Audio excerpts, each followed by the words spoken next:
بسم الله الرحمن الرحيم. أنا اسمي أيمن، وكنت طبعا بروح لدكاترة أسنان يعني من لغاية أسناني اتبهدلت، فابتديت كنت جاي هنا عشان أكشف وأشوف موضوع الزراعة. الكلام ده في شهر يناير، في شهر أكتوبر اللي فات. فطبعا اتقابلت مع الدكتور مجدي وابتدينا الشغل، ومواعيد كانت محترمه. ده اللي ساعدني ان انا ابتدي يعني اكمل الزراعه، لان انا كنت بعاني من مواعيد دكاتره الاسنان، بقعد بالساعه والساعتين.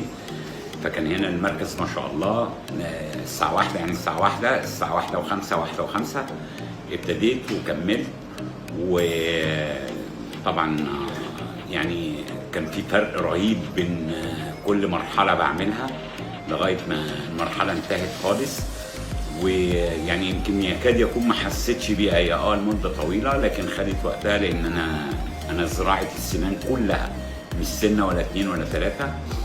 وغير ان في ضمير بصراحه، ان كان في حاجات كان ممكن تتخلع وتتزرع، لا عالجناها وثبتناها.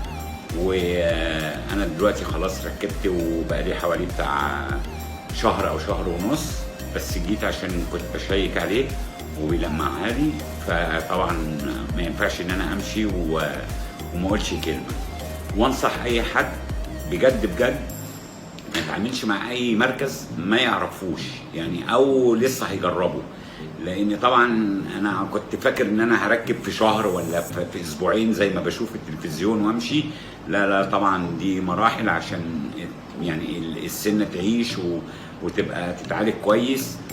وبصراحه انا بشكر الدكتور مجدي وبشكر كل اللي في المركز بتاع مركز اسماعيل ارت، وربنا يوفقهم. وانصحكم بجد ما تروحوش اي مركز يكون مش يعني بالاعلان، لا، عن تجربه افضل يعني.